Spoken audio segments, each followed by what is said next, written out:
A'udhu billahi minash shaitanir rajim. Bismillahir Rahmanir Rahim. Today, inshallah, we are going to do the tafseer and recitation of the very first surah of the Quran, Surah Al-Fatiha. And this surah is extremely important because we all recite it many times a day in our prayers. So this is an obligatory recitation of the surah.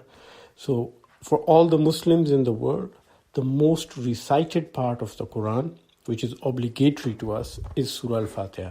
The one we do by our own choice is Surah Al-Ikhlas, Qul huwallahu ahad, Allahu samad. But the one ordained by Allah to be recited the most is Surah Al-Fatiha.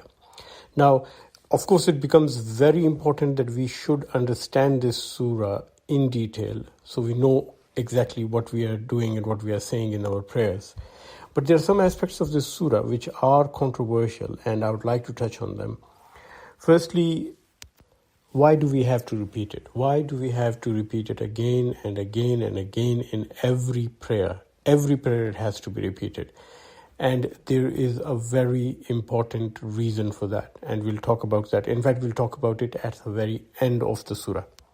And it would also explain why do we have to repeat so many things in the salah. When we're praying, why do we have to say the same words again and again in the ruku, in the sajda, in the different parts of the prayer.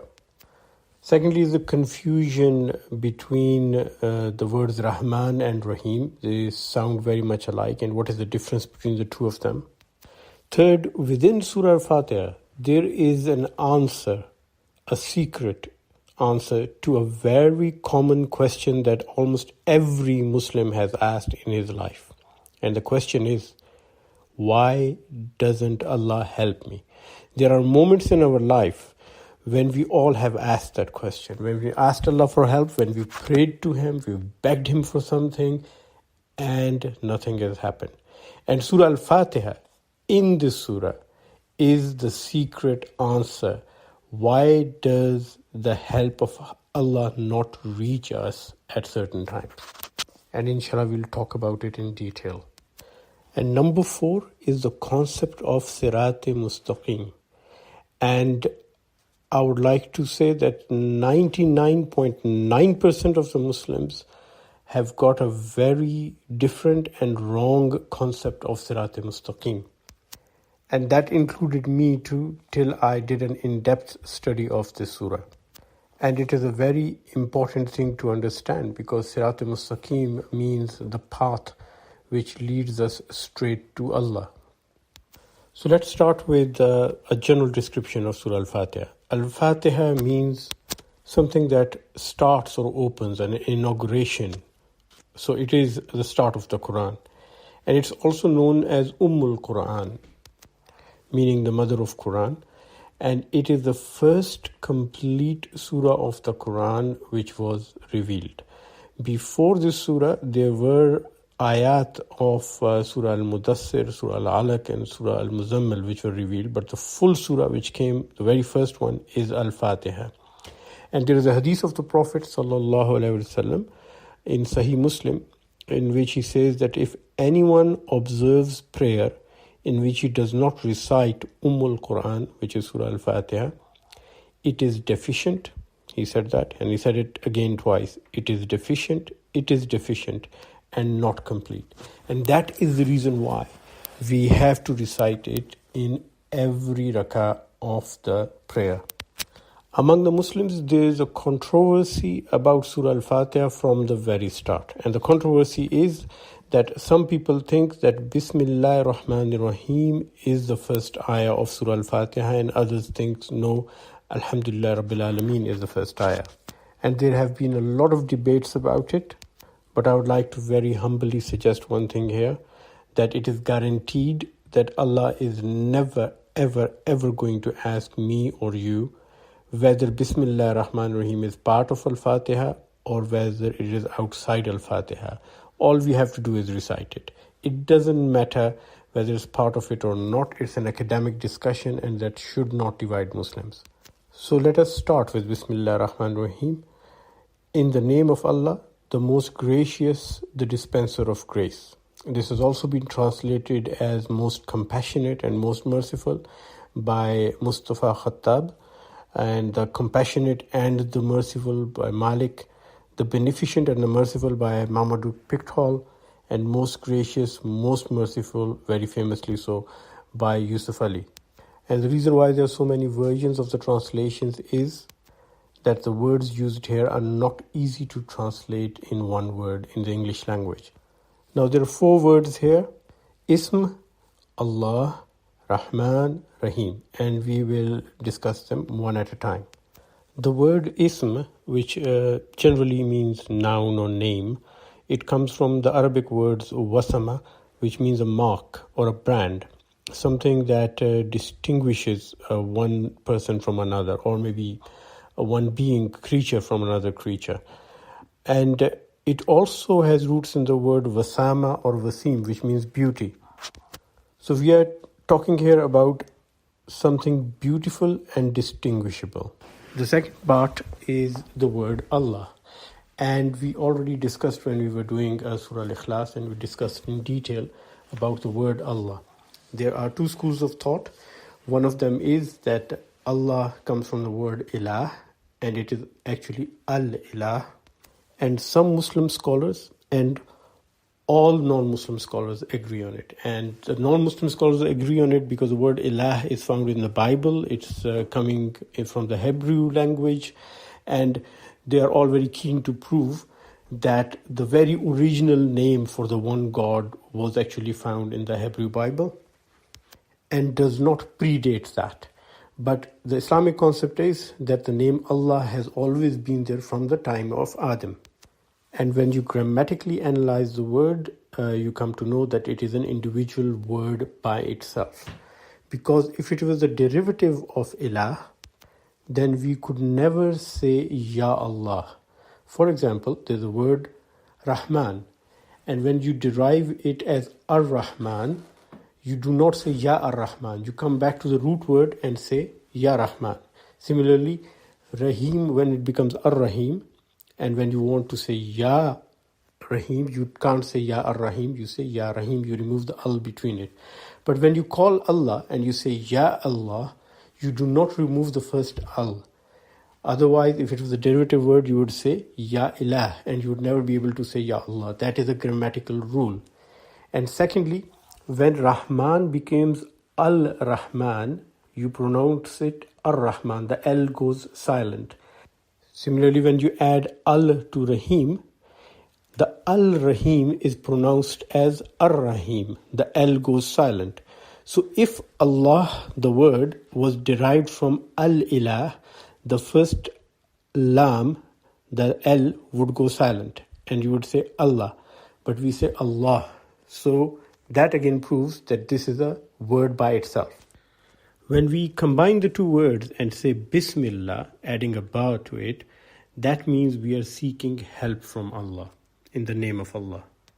The next 2 words are Rahman and Rahim.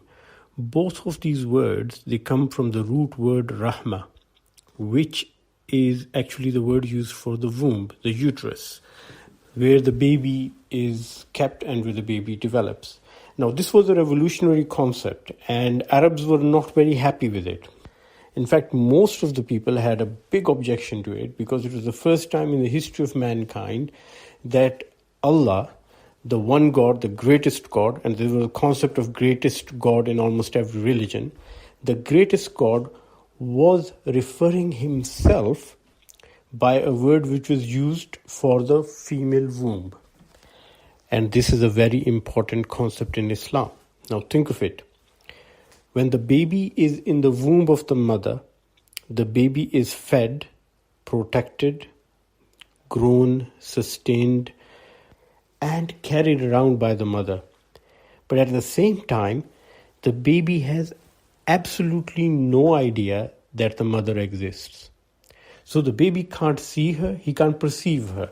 He doesn't have that mental capacity to see his mother. He doesn't have the ability to see his mother, although he's inside the mother's body. Before birth, the baby has got no way of knowing that there's a world outside and there's a mother who's looking after him and who's protecting him, and all that he's getting, the oxygen, the food, the water, everything is coming from that mother. That is the concept of Rahman and Rahim.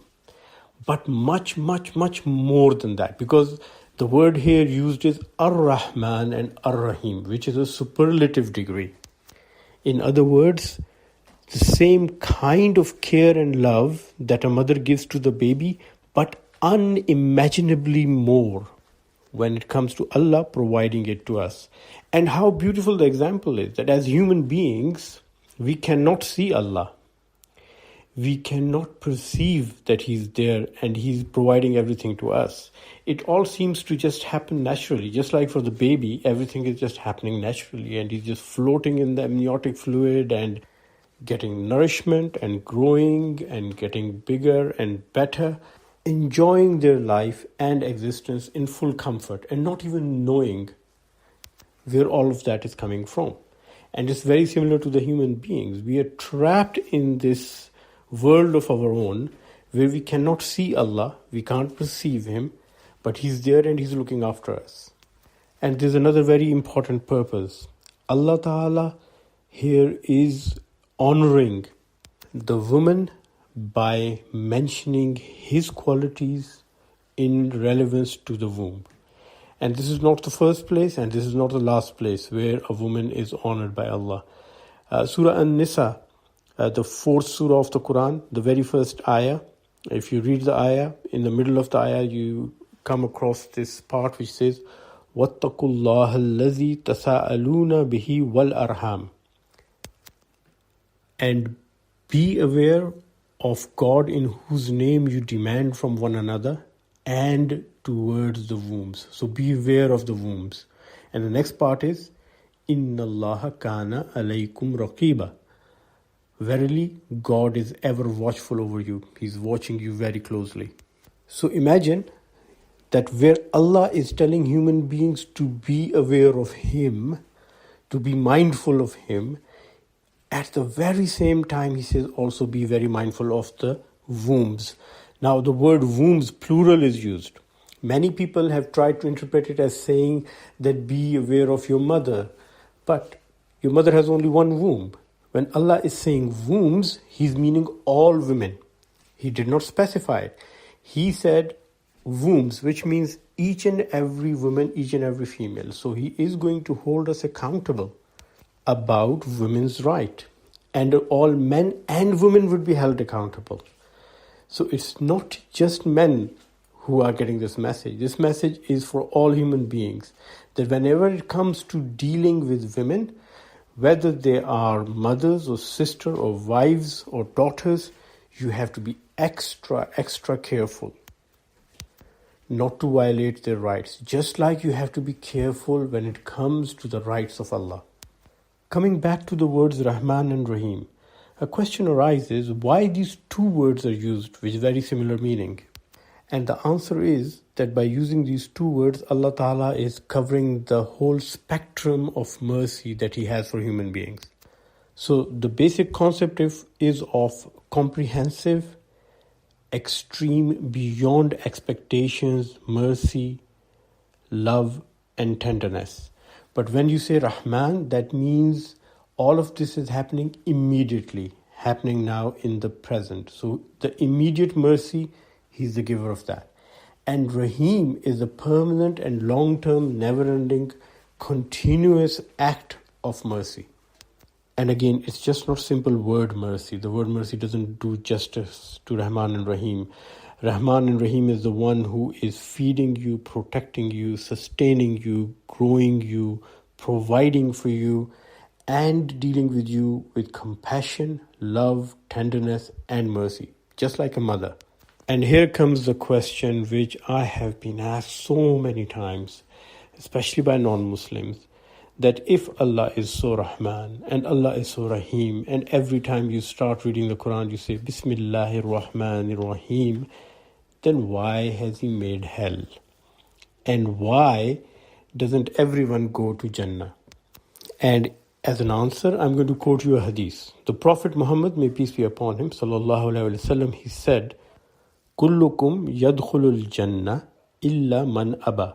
Every one of you will enter paradise except the one who refused. And people asked him, they said, who's going to refuse going into paradise? وَمَنْ يَعْدَى مِنَّا يَا رَسُولَ اللَّهِ. And the Prophet, he answered, مَنْ أَتَانِي دَخَلَ الْجَنَّةِ وَمَنْ أَسَانِي فَكَذَبَ. Whoever follows me is going to enter into paradise, and whoever forgets about it, he won't. So Allah has promised everyone paradise. There's another hadith which says that in the highest part of Jannah, there's a palace for every human being, from Adam till the very last person who would be born. We just have to go and claim it. And Allah has shown us the way to do it. So when we fail to achieve Jannah, it is a personal failure on our behalf. It is not that Allah has taken His mercy away. So the Rahman and Rahim is always Ar-Rahman and Ar-Rahim. But we fail to avail of that mercy, and that is our own personal choice. The next ayah is Alhamdulillahi Rabbil Alameen. A simple translation is, all praise and gratitude is due to Allah, God alone, the sustainer of all the worlds. Now you have to focus on the word hamd. Usually in Arabic language, if you say praise, you say mada. And if you say thanks or gratitude, you say shukr. But hamd is the word which incorporates both. So it is both praise and thanks. So Alhamdulillah means that all praise and gratitude is due to Allah alone, only for Allah. And it all belongs to Him. Whether you or me express it or not, or acknowledge it or not, it belongs to Allah. And the next part is Rabbil Alameen. Now the word Rabb means a Lord who has 6 qualities. So there are 6 things, 6 major attributes to the word Rabb. Number 1, Rabb is someone who has complete possession and complete authority over anything, and he grows it and sustains it and fosters it and also provides for it, bestows everything on it, and does it all with love and care. So a bit of a Ar-Rahman, Ar-Rahim kind of situation here. In fact, in the very next ayah, Allah Ta'ala is explaining Rabb as Ar-Rahman, Ar-Rahim. So we go back to those attributes of the mother, of the womb, where the baby is being protected and grown and sustained and looked after without even the knowledge of the baby. And my favorite part, the last word, Alameen. Rabbil Alameen means He is the Rabb of all the worlds. Now this is the most revolutionary concept ever in a religion. All the religions in the world had only talked about this world, the one world. And everyone thought that the earth was the center of the universe, and the sun and the moon and the stars were just accessories in the sky. But Islam is the one religion which brought the true concept that there are many, many, many worlds beyond our world. And Allah Ta'ala is the Lord, the Rabb, the sustainer, the creator, the provider of all the worlds. Alhamdulillahi Rabbil Alameen. Very start of the Quran, second verse, and Allah is showing you that there are many, many more worlds beyond yours, and your world is just a small speck in the total creation. Ayah number 3, the attributes of Rabb are described in detail. Ar-Rahman Ar-Rahim. We've already done it in Bismillah Ar-Rahman Ar-Rahim. So just to remember that when you say Ar-Rahman Ar-Rahim, that means the absolute beyond expectations, beyond your imagination, He gives you the love and care and mercy. Next ayah, ayah number 4, is Malik Yawmiddin, which means owner or master of the Day of Judgment. Now please notice last ayah was about the kindness and mercy of Allah, and this ayah is about the judgment of Allah. So there's a whole spectrum from one end of kindness and mercy to the other end of judgment, which Allah Ta'ala is giving us here. And the word deen, it means dealing basically, and also means judgment and government. A word very similar to deen is dain. And dain means to deal or give something, like as if giving a loan. And What a beautiful way to explain it. Loan is something that you have to return one day. And Yawmiddin is when we all go back to Allah and we are held accountable for what He lent us. Everything in this world belongs to Him, and He has lent it to us and let us enjoy it and use it. But He's going to hold us accountable for that.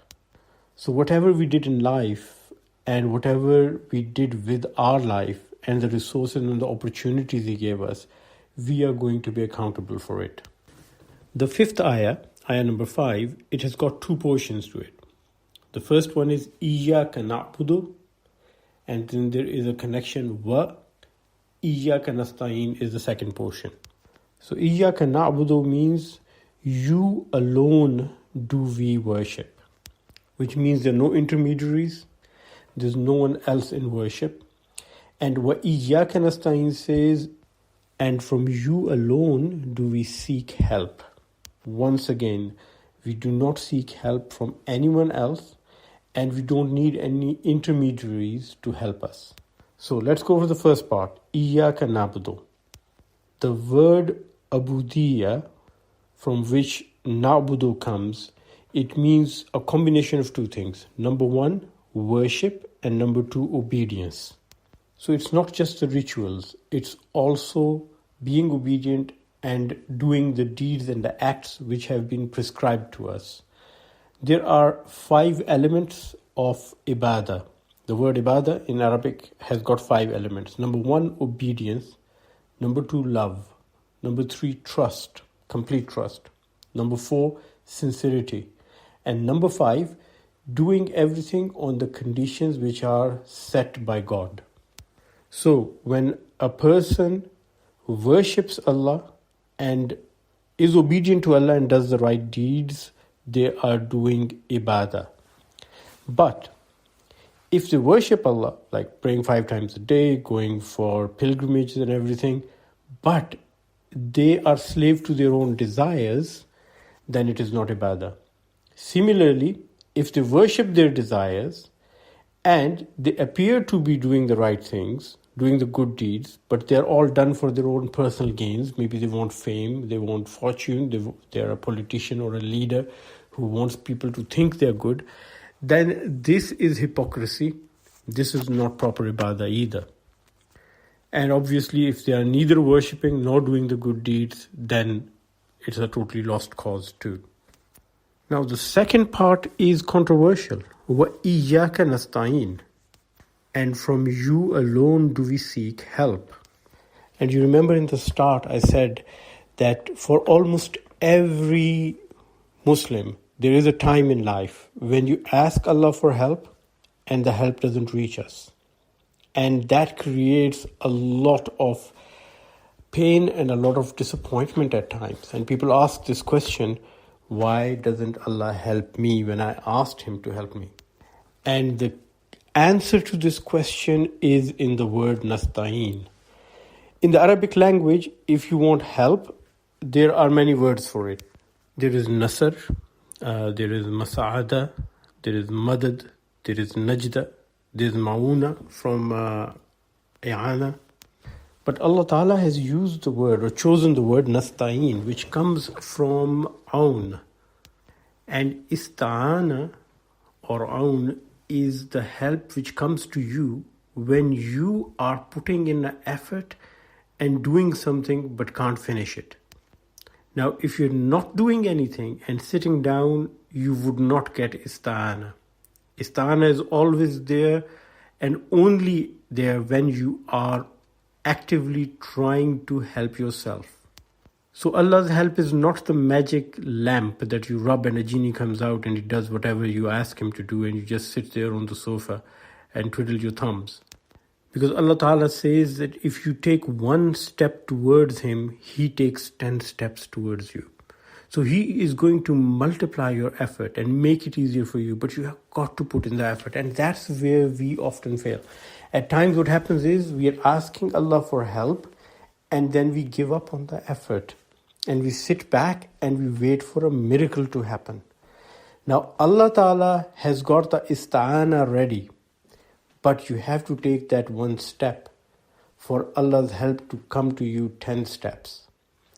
But we fail to do that. So Allah's help is always there, but we fail to achieve it. Like they say, opportunity knocks, but if you don't open the door and you don't put the effort in there, you miss the opportunity. Ayah number 6. Ihdina siratal mustaqim. Guide us the straight way or the straight path. Now I must say this is one of the most misunderstood ayah of the Quran.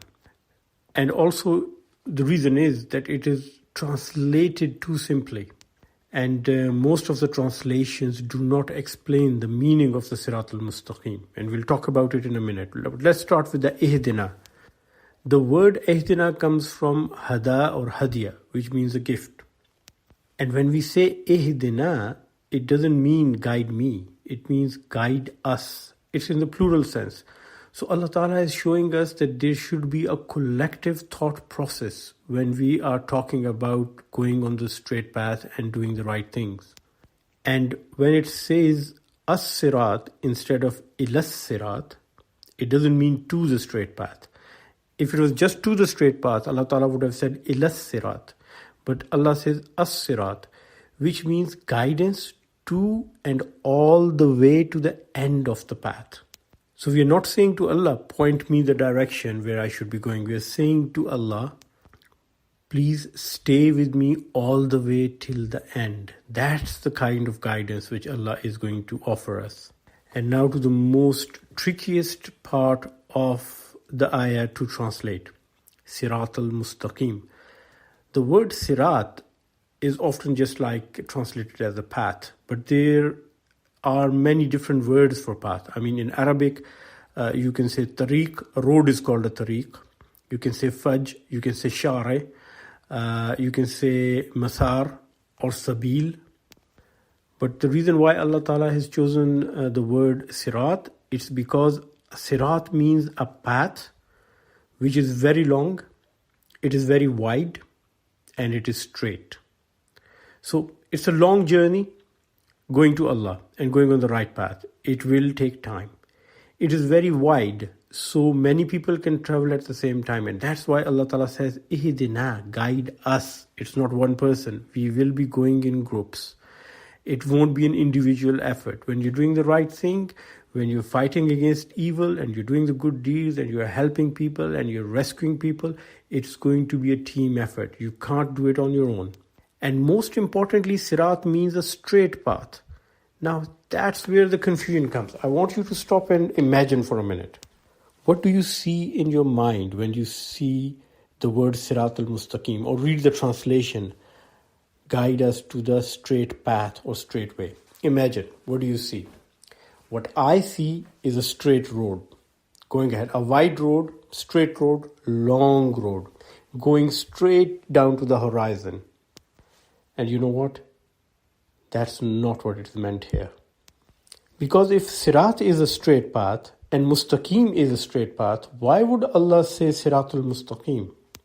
And the answer is that Sirat is a straight path, but Mustaqim is not a straight flat path. Mustaqim comes from the word qiyam, istiqama, qiyama.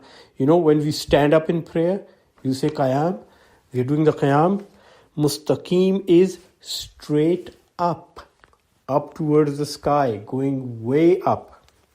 So this path is not like a motorway going straight. It's like a road going way up. What Allah is telling us here is that the path to heaven, the highway to heaven, is an uphill task. It is like going up a hill. It is going to be difficult. It's not going to be easy. You can't put yourself on cruise control and go on a straight highway, because this highway is not going straight. It's going way up, and you have to put a lot of effort into it. And there are more implications to it. The higher you go, the closer you are to Allah. But the higher you go, the wider your view becomes of the world. So the more you walk on the straight high path, the real translation should be, guide us to the straight high path. So the more you go on the straight high path, the higher you go, the more you can see the whole world and the reality of the world. And one more thing, the higher you go, the closer you are to the destination, but also more at risk of falling. So if you've just started your journey going up a hill, if you fall down, you don't hurt yourself that much.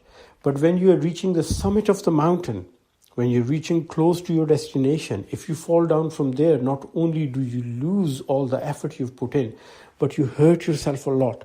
So Allah is saying, the more you come closer to me, the more careful you have to be, because there's more of a chance of you losing all that you have achieved. So you see a mountain climber who's climbing Mount Everest, they become more careful the longer they have been climbing, because they don't want to lose that effort. And this is the message implied in this ayah. The more you go on the straight path, the closer you get to Allah, the more committed and careful you have to be not to lose all that you have gained. And the last ayah, صراط الذين أنعمت عليهم غير المغضوب عليهم ولا الضالين. The way of those upon whom you have bestowed your blessings, and not those who have been condemned or those who have gone astray. The first thing is أنعمت عليهم. صراط الذين أنعمت عليهم. The way of those upon whom you have bestowed your blessings. An'amta comes from the word nauma, which means easy, calm, and soft. So people who take this path, Allah makes it easy for them. It looks like a very difficult task going uphill. You have to put a bit of effort. But as we said earlier, if you walk one step towards Allah, Allah comes 10 steps towards you. So He makes it easy for you. And we pray to Allah that He gives us the same easy dealing, the same calm, the same softness that He has given to the people who stayed on this path. And the word maghdub means those who are condemned, and the word dhaleen means those who have gone astray. Now remember when we were in the previous ayahs and we said in ayah number 5, Iyaka na'budu wa iyaka nasta'een, and we said ibadah means two things. It means worship and obedience. So for worship you need iman, and then you do the good deeds. So two things go side by side. You have the understanding and iman, faith, and the faith makes you do the good deeds. So if you have the right faith and you do the good deeds, the right deeds, you are on Sirat al-Mustaqim, on the right path. But if you lack the faith, you don't have the right faith, you don't have the right understanding, you end up doing wrong deeds. And that's what is called walad dhalin. These are the people who've gone astray because they don't know what to do. So they have an excuse though. However, if you do have the right understanding and the faith, but you're doing the wrong deeds, then you are maghdub, then you are condemned. So you see the beauty, how all the verses are connected to each other. So verse number 5 is describing the faith and the good deeds as na'budu. Verse number 6 is saying Sirat al-Mustaqim, when you have the right faith and you do the right deeds, you're on the right path. And verse number 7 is telling you how if one or the other goes wrong, what you end up with. Lack of faith, doing the wrong deeds, you've gone astray. Having the right understanding and right faith, but doing the wrong deeds, you are condemned. And at the end of ayah number 7, it is customary to say Ameen. Just like in Surah 10, when we read the last ayah, which is Alaysa Allahu bi ahkamil hakimeen, is not God the most just of judges? The sunnah is that you say Subhanaka fabala wa anna ala dhalika min ash-shahideen. All praise be to Allah, and yes, I am a witness upon it. So similarly, here it is sunnah to say Ameen at the end of Surah Al-Fatiha. And now the question we raised in the start, a very important question. Why on earth do we have to repeat Surah Al-Fatiha again and again and again, every time in every prayer? Whatever you pray, it's a sunnah, it's a fard, it's a nawafil, you're saying the Surah Al-Fatiha. And why do we repeat it? And here's the secret. Human beings have two types of brains. One is known as the primitive brain. This is a brain which is common with all the animals. And this part of the brain, it runs on emotions of anger, fear, love, happiness. So basically it's an emotional brain.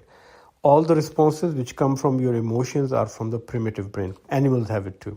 When we are born, this part of the brain is quite developed and we continue to use it. As a child, everything is emotional. You're angry, you're fearful, you love something, you hate something, you break something, you throw something. The childish behavior is all from the primitive brain. The neocortex, or the new brain, which develops the cognitive thinking, the right and the wrong, it starts to develop later in life. And once that brain is developed, we become mature. So you'll see the difference between the attitude of a 5 years old and a 50 years old. That is the difference between the emotional brain, using the emotional brain, the primitive brain, and the neocortex.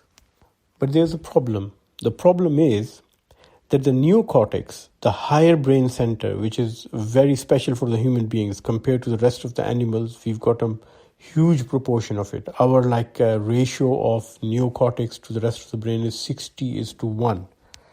That brain develops late and it needs to be trained.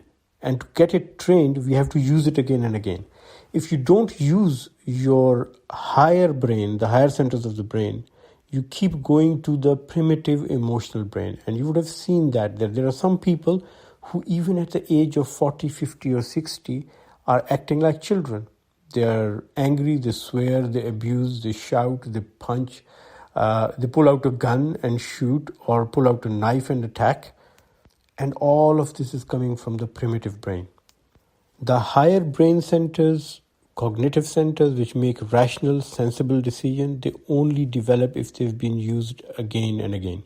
So you need neuronal facilitation. The more you use, the more connections are made in the neurons, in the nerve cells in that brain part, and the more powerful it becomes. So next time you need to make a decision, instead of using the emotional primitive brain, the higher sensible brain takes over. And what Surah Al-Fatiha does is reinforces that brain. So what looks like simple repetition, that you're saying the same things, Bismillah ar-Rahman ar-Rahim, Alhamdulillah Rabbil Alameen, Iyyaka na'budu wa Iyyaka nasta'een, Ihdina as-sirata al-mustaqim, and then you're saying Allahu Akbar and Subhana Rabbiyal Azim and Allahu Akbar and Subhana Rabbiyal A'la. This is all training your higher brain center. And you are getting it trained 5 times a day. And you're doing it again and again and again. This is Allah's way of training your intellectual centers, your sensible centers, your emotional control center. This is what makes us human. And all of this repetition is facilitating pathways, is facilitating neurons in the neocortex and making them fire again and again. Every time you say Alhamdulillah Rabbil Alameen, the same neurons get fired. They get more connections, they get more flow of current through them. And next time, little stimulus is required to fire them again. And you'll see the difference, that people who have been praying regularly, they become much more calmer. They become more in control of their emotions. And they are not controlled by their anger. They're not controlled by their hatred. They're not controlled by their fear. They're not controlled by their lust. They're controlled by their sensible thinking. But there's one problem. If we are reading Surah Fatiha and all the other surahs without understanding what it means, without knowing the meaning of the words, or with misunderstanding them, it is not going to have the same beneficial effect, because then it just becomes a ritual. It becomes a simple worship without translating into the good deeds and without translating into the understanding of the message. And I'll give you a simple personal example. I have struggled for years and decades with the question, why doesn't the help of Allah come when I ask Him for help? And there have been so many times in my life when I had difficult situation and I just sat back and asked Allah for help and prayed and prayed and prayed and it never came. The isti'ana never came. Iyyaka nasta'een never translated into help. And then when I understood Surah Al-Fatiha, I found out the problem was that isti'ana is the help which comes when you do end something. You start the process and Allah comes and help you. And if you sit back and expect that help to come, that help is there, but out of your reach. You have to reach out and take advantage of it. So let's pray that inshallah Allah Ta'ala gives us the true understanding of religion and makes us believe, understand, and follow the message in its true spirit. Ameen summa ameen. The references used for this study session, they go back from the very original ones from Al-Tabari from the 9th century, Al-Kashaf by Zamakhshari, Tafsir al-Kabir, Al-Qurtubi. Then the Middle Age ones, where is Tafsir ibn Kathir, Ruh al-Ma'ani by Muhammad al-Lusi, and then Muhammad Pickthall's translation of the Quran. More recent one, Tahrim al-Quran by Maududi. Muhammad Asad, very good translation of the Quran. You might not agree with the tafsir, but a very good translation. And then the more recent ones, like the one from Al-Azhar University and some of the Muslim Pakistani scholars. The dictionaries consulted, two of the main dictionaries are consulted for the study: Lisan al-Arab, which is from the 13th century, and Taj al-Arus min Jawahir al-Kamus, which is more recent, 18th century-ish. Not very recent, but still recent enough. A special thank you for everyone who made this effort possible, especially our IT team. Last but not the least, a big thank you and special prayers for the person who started this dawah effort with me but prefers to stay anonymous at present. Please remember us all in your prayers. May Allah reward everyone who's involved in this dawah effort, especially the people who are watching it and listening to it. May Allah reward them in this life and the hereafter. Ameen summa ameen.